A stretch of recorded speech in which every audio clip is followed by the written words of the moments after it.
going back to the ghost scene, obviously you know where you're going with the physicality, but how did you decide what they would talk about? Because there actually is a few minutes of discussion that builds up to the... You know, there's a lot of patter that goes on in films. You know, you just figure something out.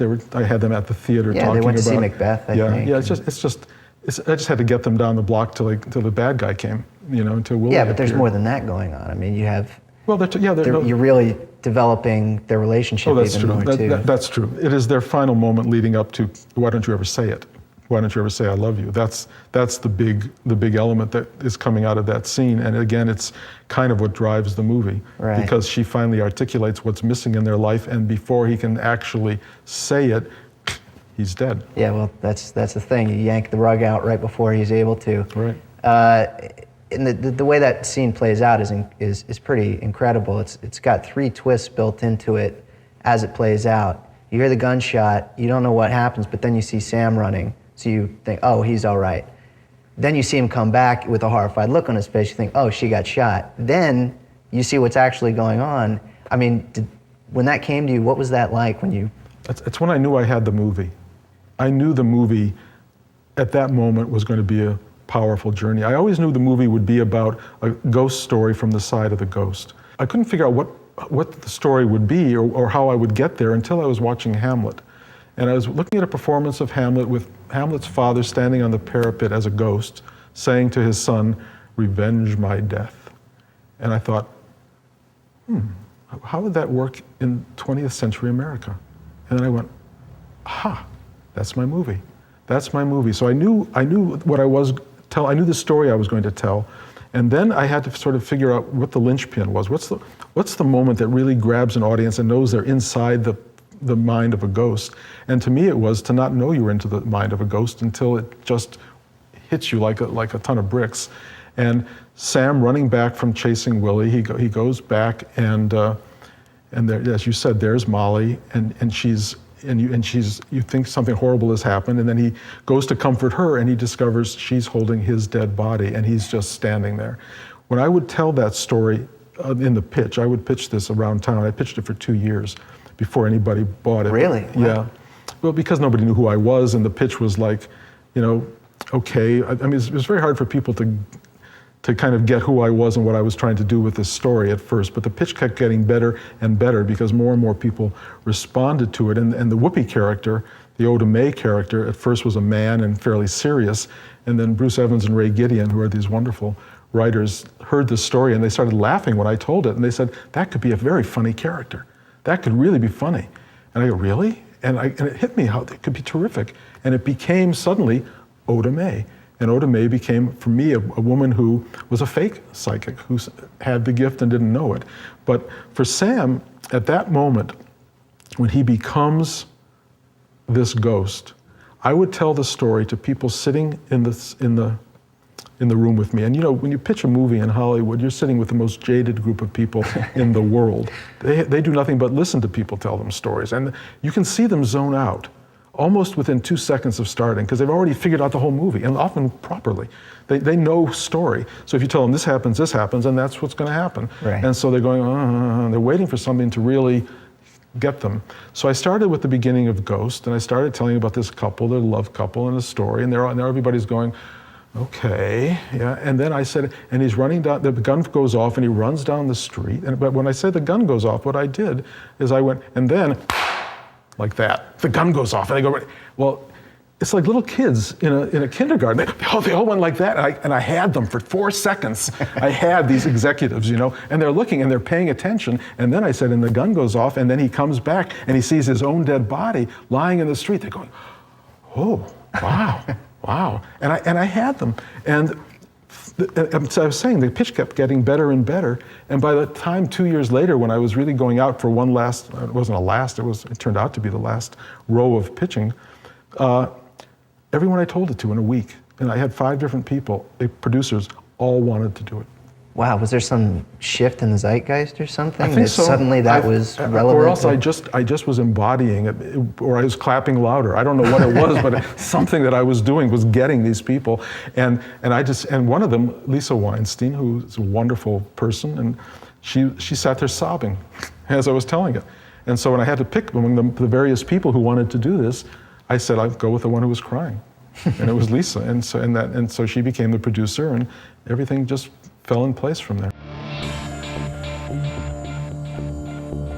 You've written the script, it's going to be produced, you get to shooting. Are you generally on sets? Or every film is different. And what about on Ghost? Ghost Was the most perfect film experience I have ever had at all. And it was perfect from the moment of that reading or seeing Hamlet and getting a sense of what my story was up to the moment of the Oscar. It was like the most perfect ride. I actually thought, oh, this is what Hollywood is. This is what happens when you make a movie, because it was early in the game for me. And I thought, whew, I love this. It never has happened again like that, ever. But in that movie, there were a number of directors who were going to do this movie before Jerry Zucker. Frank Oz at one point, and Milos Forman at one point were all interested. And I pursued it very vigorously with Frank, but it didn't work out. Milos actually had me come to his house in Connecticut to talk about the movie, and the first thing he said to me is, I love the movie, but we got to change the ending. And he starts wanting to change everything. He wanted Molly to jump out the window at the end and die and go off with Sam, and I'm going, it's not the movie. And he said, and you should move in here, and we'll spend a year, and we'll rewrite the movie. I'm going, oh my God, this is the guy who did Amadeus, and I'm going to have to, and the studio's not going to stay with me on this. They're going to go with Milos. They'll bring in another writer. It's going to be horrible. Right. And in fact, I went home to the hotel after that gathering with Milos, and he's an interesting guy, but he doesn't eat lunch. I didn't know he didn't eat lunch. He tells me that about 4 or 5 in the afternoon. I'm starving and I'm freezing because he doesn't heat his place either. And he gives me a blanket that Jimmy Cagney had given him to wrap around my shoulders. But he's just talking away about all the stuff he's going to do to my movie, and I'm going, I'm dead. I've lost this movie. And what happened, in fact, is that I went home and wrote up all the notes of everything he had said, and I sent it to the studio. And I said, this is the movie he wants to make. And they came back to me and said, no way. Wow, they backed you? They backed me. And then I get a call about 2 weeks later, and they said, Lindsay Duran said, are you sitting down? I said, yes. And she said, we have a director. I said, really? And I'm thinking Spielberg, Scorsese, all this stuff. And she says, Jerry Zucker. And I'm thinking, airplane? Airplane? Jerry Zucker is going to direct my incredible script. I mean, this is a script that you should know. Everyone was telling me at that point is the best thing they'd ever read. Wow. But an important story. I mean, I'm walking out of the commissary at Paramount with my producers, and all these people saying, and the executives are saying, this is the best script we have ever read in our entire life. And I'm going, oh my God. Here, you've got it made at that point. Yeah, but the week after that, I'm walking out of the commissary behind these people who are talking to another writer, and they're saying to the other writer, you've got to know this is the best script we've ever read. And I said, they tell this to everybody. It was unbelievable. Okay, so I figured out where I was in the pantheon of things at that moment, and they said Jerry Zucker, and I just couldn't bear it. I just thought they're going to make this a comedy. It's just nothing but a comedy. And they said, you got to get together with him. You at least have to meet with him. I said, fine. And so Jerry and I arranged to have a dinner, and I said, Jerry, one ground rule that I would like. You and I can come together and we can talk about everything except Ghost. And so we went out to dinner and we just talked, and we have been friends from that talk. From that moment to this moment that we're talking, because we didn't talk about Ghost. Well, what was your reasoning? Because it would have been a battle. I would have been in defensive mode immediately, because I'm protecting the best script ever written. You know, and to Jerry, it wasn't the best script ever written. It needed work, and then he signed on to do it, and we began the work almost a year. I wrote 19 drafts of this movie for Jerry, and each one started getting further and further away from where I thought this movie should go. And I thought somewhere by the 8th, 9th draft that I should just abandon this. We're going in such a wrong direction. But something in me said, don't leave this, don't go. Well, how was it changing? I mean, he was exploring a lot of different avenues that didn't work. And I would write them. I would write each one for him. And he would say, oh, that doesn't work. And I go, oh, thank God. And then I would write the next version. It doesn't work, he said. I said, I know. And they started, after a while, coming back to where we had started, closer and closer to almost where we had begun. And it was interesting because I realized what has happened here is Jerry has invested in this movie as a writer invests in a movie. He now knew why every piece was in the story. He understood everything about this movie the way I had, and he had made it funnier.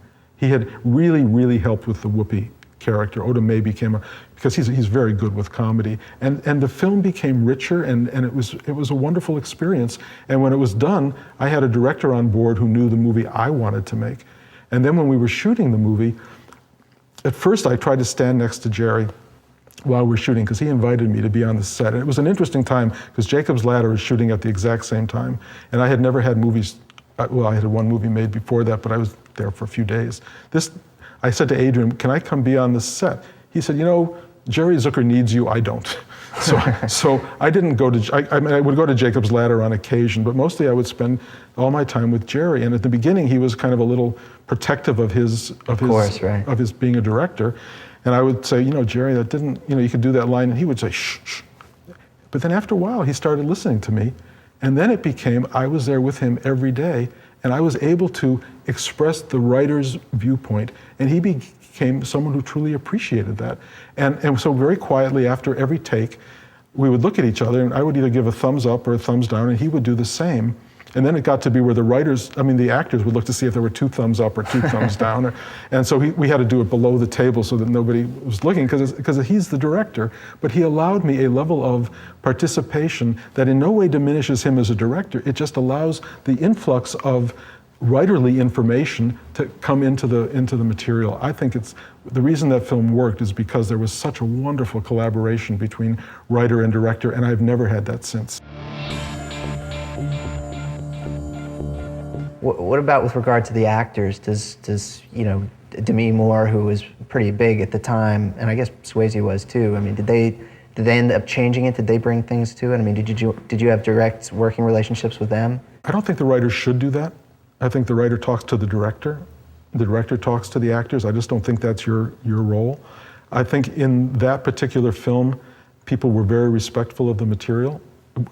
Demi, occasionally, if anybody would change a few things here and there, but she did it in a way because she was invested in it, and I saw her changes were good, and Jerry saw they were good, and so it was fine. But mostly, the script got shot pretty much as it was written. Again, one of those rare experiences for a writer. You don't have that very often. Have you had examples from other scripts where actors have ended up wielding influence on the script that was frustrating? The very first movie I ever did, it was called Brainstorm. And this is the movie Natalie Wood, it was her last film. Oh, that's right. And yeah. It was the first thing I ever wrote. And this was like 83? It came out about then, yeah.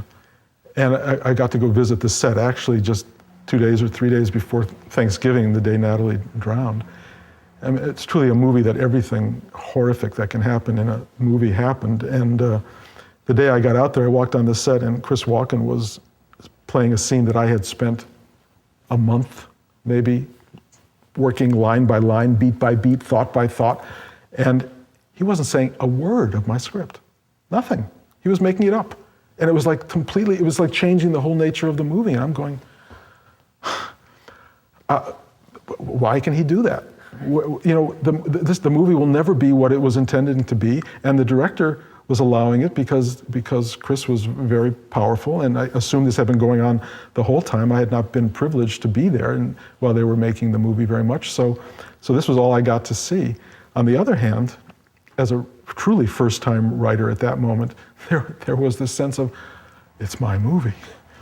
There's a set that's huge, and there are 150 people here working on something that one day came out of my brain. Was there anyone saying lines that you had written? I mean, what was that experience like when you... Well, by that time, in truth, the script had been rewritten by other guys, Phil Messina, Robert Stitzel, and so I was no longer even the writer of note.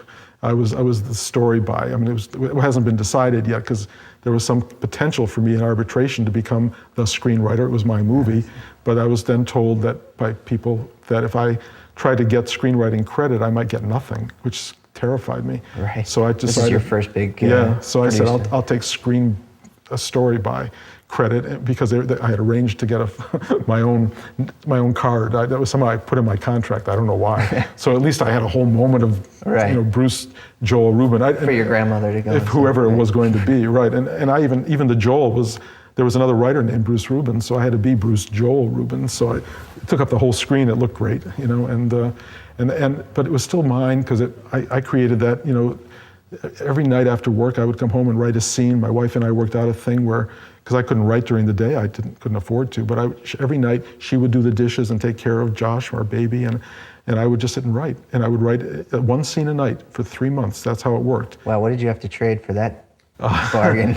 In the end, she got a big life out of this, so it worked for everybody. Right. You know, She bet it all on. Yeah, but she was great. I mean, she's often bet it all on me in many ways. I moved to California. It was her betting everything on me.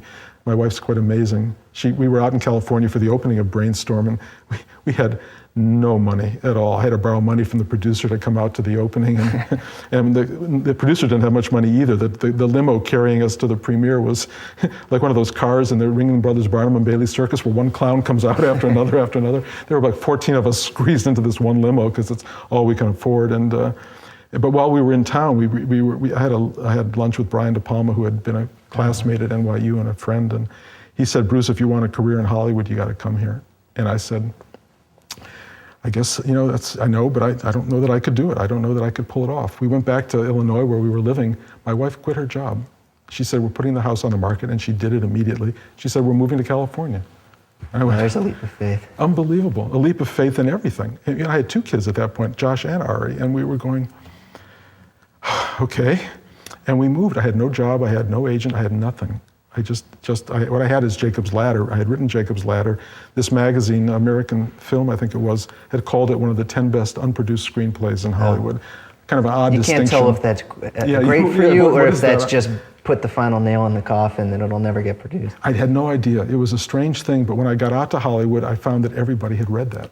Everybody. And I was a known entity. Is that what got you meetings, that script? Yeah, even though people were like, we can't make this, but right. What else do you have? That's exactly what happened. Yeah. And I got an agent at that point, a great agent, Jeff Sanford, and he really believed in me and in the material, and I started working. I had work within a week arriving in Hollywood. Does that happen a lot where a writer will have something that calling card that maybe it's not going to get made, but it's essential.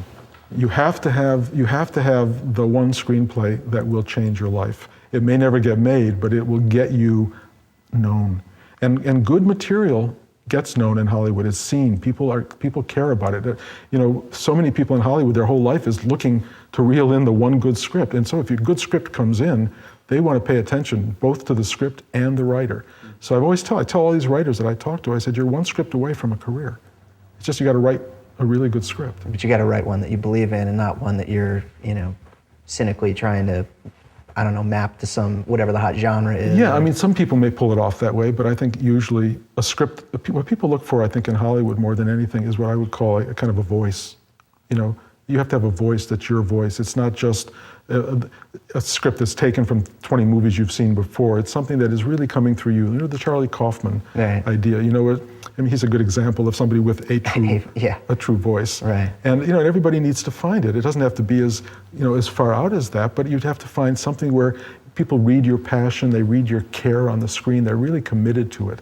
And I think that's really something that, in a movie in Hollywood, it costs so much money to make a movie. If somebody reads your script and says, I really liked it, it's death knell. Because you cannot really just like a movie and put up $30, $40, $100 million to make it.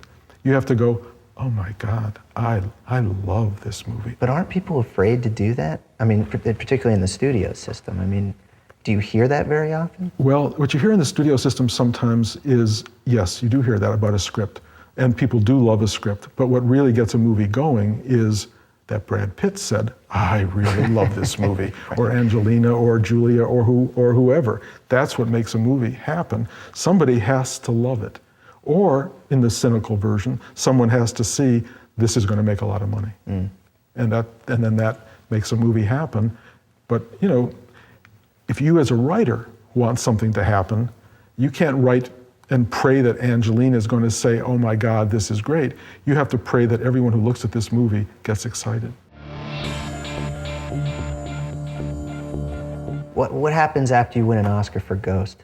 What happens to your career? Did you get better assignments? Did your pay rate go up? I mean, how did that affect you? Kind of all of the above. It's a great moment, and you can do your best to take advantage of it. I'd wanted to direct, and I was told I could direct my next movie. And they said, what is it going to be? I said, I didn't know. And I was told at Paramount, pick one and we'll do it. Basically, I gave them a list. You mean out of their scripts? Well, or no, out of my own. I had a number of ideas, and I just ran them by them, and they said, write one, and you can direct this movie. In the end, it didn't happen there. Things changed, regimes changed there. I ended up going over to Sony, to Columbia, and doing it with Amy Pascal. But everybody was very, very available for a period of time. It doesn't last forever. You get a little bit of a run off of an Oscar. You get maybe a few years, and then you're back. Yeah, and then you're back into like everybody else. But having an Oscar is meaningful, and that moment of getting the Oscar is a moment that is indescribable. I'm not a football player, but I can imagine, winning the Super Bowl. It's that feeling. It's so powerful. You walk home with this thing, and it's actually in your hand. I had dreamt about it. How long did it take for you to put it down? I had it all night. My hand was like locked like this. But it's an extraordinary feeling of accomplishment, and then something very odd happens. A year after Ghost had been it had been this huge financial success. It was a great. Well, internationally, it was like everywhere. Almost $300 million or something. Actually more. It's 527 million. Yeah. Yes, it was like we had all the variety ads that said how much it kept making. Yeah. It was like every week it kept going up and up and up, and it was like astounding to me because films usually go like this. This one kept going like that. But I came out of the movie theater the year later after Jurassic Park was showing. And I was with my son Ari, and we stopped to have some yogurt near the theater. And I'm sitting there, and I'm very, very down. He said, "What's wrong, Dad?" And I said, I just want to know for once in my life what it's like to have the biggest hit of the summer. And he just kept looking at me. I didn't know why he was looking at me. And then it went, I did have the biggest hit of the summer. 1 year before, I had that experience, and it had completely faded from my consciousness. Wow. It's like, if it's not happening in this moment, it's not happening. And if you're not Steven Spielberg, where you can do that every year, it fades. It fades. The Oscar is there, and you don't see it. You just move on, and you're only, it's whatever happens now. Everything else is past tense. Going back to my life and Ghost, I guess, where do you start when you're trying to get inside the dramatic elements of a scene? My life is a very quiet film. It mainly plays out between this husband and wife. And, how do you approach writing dramatic scenes where you're trying to develop their relationship? Where you live it. You sit down and you start to be that person. A good writer. You actually imagine the scenarios playing out? Oh yeah, you imagine you are those people. You're talking their dialogue. You're saying their words to yourself, not out loud usually, although sometimes out loud. Do you do that sometimes? Do you play things off your wife or other people? No, not off of other people. It's very private. I'm a very bad actor, and so I wouldn't do it in public. But it's too self-conscious. Yeah, but I do it in private. I'm sitting there all the time. I'm playing all these character parts, and they're all part of me, whoever I am, and they're just playing. They're arriving and doing their number, and I am a participant in that. And sometimes they lead me, and sometimes I say, no, you shouldn't go there, and they'll go, what do you mean? That's where I'm going to go, and they go there because they have started to have such real life that they have determined their own truth. And that's a great thing when you're writing, when your characters tell you what to do. Yeah, how do you know when the dialogue and the direction of the scene has gone where it should go? And you move on to the next one, The way you know that the ice cream cone tastes good. Good. Same exact thing. You just write the scene, you go, good. Tastes right, feels right. Next. You got to keep moving on. That's the hard part. Having done one scene, you can't retire. You can't say, okay, I wrote a good scene. I actually have people who will give me an idea for a line in a movie, and they want a credit in the film. They want a little footnote somewhere at the end of the movie that they wrote a line in that movie, and feel deeply accomplished having done it. In truth, you're writing lines and lines and lines and lines and lines year after year for decades. You're not getting footnotes. A lot of scripts, I've written a lot of scripts that don't get made. You can't guarantee a script is going to get made for a million different reasons. And I have scripts that I've never really showed hardly anybody. I wrote them, and they are, for whatever reason, they don't actually get produced, and often for really crazy reasons. Like the two actresses in Hollywood that this was written for aren't interested, or they can't do it. And then you go, well, let's go to the next actress. Do you have an actual specific example? Yeah, I do. A script I spent a long time on called In Your Dreams. It was kind of a wonderful script, but it was for Julia or Sandra Bullock, one or the other. And both of them turned it down for very valid reasons, actually. And I thought, okay, so we have this list of other actresses to go to, but it was a very effects-driven movie. It was very, very expensive. And the studio said, we cannot afford to go to another actress. Why did they, what was their valid reason for? Well, both of them said, in a sense, Julia said, this is me 10 years ago, this part. There are younger actresses who should be doing this. I've already done it. Sandra said, another one of her movies, she said, plays a character who has a relevance to this character that was strong enough that she felt she didn't want to repeat it. Okay. And so they both were very respectful with that, but they both said no. So that was a big lesson for me. I realized I spent a year, in fact, it was more than a year, writing and rewriting this script for two women. I had no idea. And you've never done that since, right? No.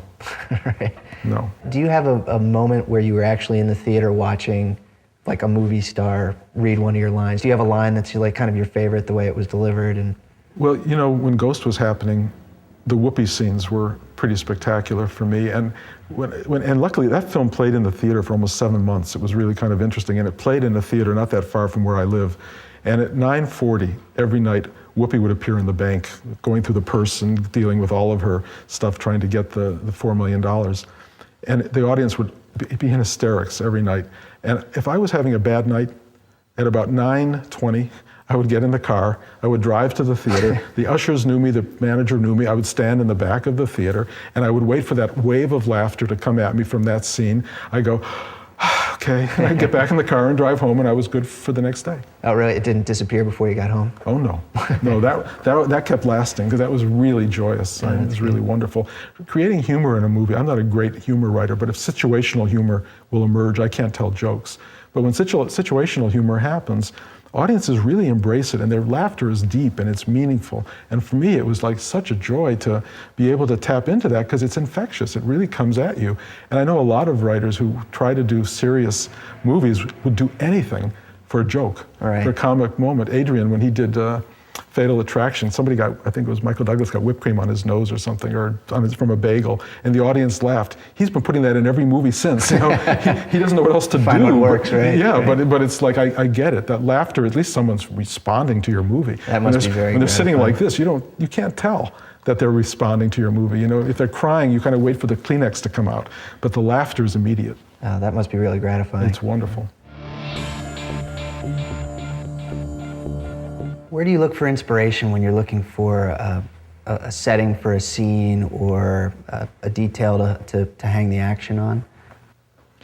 You know, it's sort of anything that's happening in your moment, in your day, suddenly just gives you ideas. I mean, I can be reading the newspaper and go, well, that's where a scene should go. It's like I kind of trust the immediate thing that comes at me. Either it comes through me or it comes from somewhere else, but to me it doesn't matter. Something just informs me of where something needs to be set, where to go, how it should look. It just tells you. But you're never actively like, oh, I need this scene is missing something. Do you ever actively go in search of? For me, it's very internal. I feel it's missing something, and the search for me is always internal. You know, I have both of my boys are writers, and my oldest one goes to material. He goes out, he's always looking for something to jog his mind to tell him what to do. I do just the opposite. I go internally, and it's a kind of invisible pursuit of something. It's just, you feel your way through this little bit of the ether, and then it goes, and you get it. And okay, and you type. It's not a big deal. You know, everybody's process is different, and mine is, again, very internalized.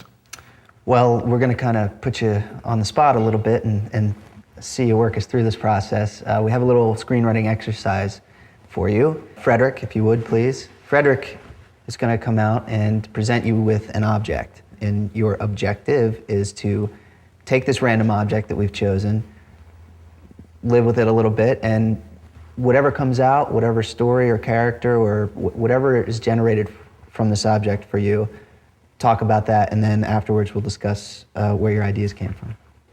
Frederick, if you would. Your object, sir. Wow. Mr. Lenin. Thank you, Frederick. Thank you so much.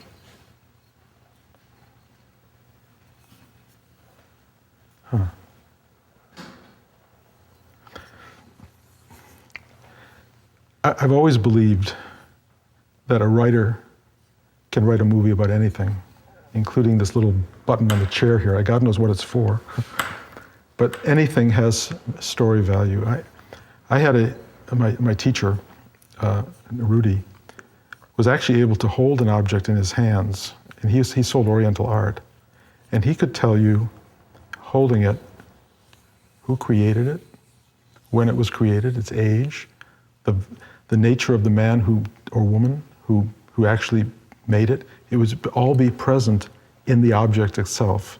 And this clearly, I don't have that same skill, but this object is a mass-produced icon to a man who changed the world because of thought, because of an idea. This man, in my mind, had no heart. He had mind. He and Karl Marx thought of the world in intellectual terms and decided to change the structure of society, the structure of much of mankind, with the power of their ideas. And it shows you how much an idea can dominate and affect life as we know it. He was not a man of passion, as far as I know, as far as I can tell. He was a man who believed in the power of the mind. I actually consider the mind the slayer of the soul. I think of the mind as a tool that we use to allow something greater to be expressed. But when the mind becomes the dominating force, I think that the mind leads us without direction. It has its own need to examine, its own need to affect the past and future. The mind is very involved in everything except the present moment. The present moment can never be occupied by the mind. The mind is always what was, what will be. To get to the present moment and to be totally still in that moment, you have to let go of your mind. This is a man who did not do that. This is a man whose mind ultimately changed life and caused unbearable suffering for millions upon millions of people. And where do you think that would turn up? I have a feeling that for a very long time, every apartment in Leningrad, in Stalingrad, in Moscow, in Kiev had one of these sitting on the mantle. Every person had one on the mantle. And then there was this extraordinary event that took place, and that is everything Stalinist, Leninist, Marxist was devalued. It was overnight. It had no value. People who had spent, and there were many of them, decades of their lives devoted to the ideas that he had promulgated, people who had suffered under them, some who had prospered under them, all had this statue sitting in their house. Half of the people could not wait to throw it in the garbage. The other half didn't know what to do with it because he no longer had any value in their society. He was no longer part of their world. I think some of them put them under their pillows thinking maybe that day will come back. Whatever that day was, for them it's their emotional, sentimental attachment to a past. For others, I think it was, may we never see this again. And I think that for many people now, it's a curiosity. It's a collector's item. You know, I walked into an office of a very big general, actually, in Colorado. And I walked into his office, and it was covered with Marxist memorabilia. And an American general. Wow. And I was stunned by it, and he would have gladly had this sitting there. Was it ironic, or was it? I think it was that we are the conquerors. Oh, they were the deer's heads on the Yes, wall. exactly. Yeah. And this would have joined that probably in their world. Now, I haven't told you a story based on this, but there are thousands of stories. But you could certainly build one out of that idea of the half of the people who threw them away in disgust and the half that still have them under their pillow. Yeah, I think so, because, I mean, what does it mean to have a life built on believing in someone else's idea and to have that idea taken away? What does that do to your life? I think that's an important question in this world when suddenly everything you believed in is gone. Mm-hmm. And I think this tells or leads to that story. It's a story I would find actually very compelling.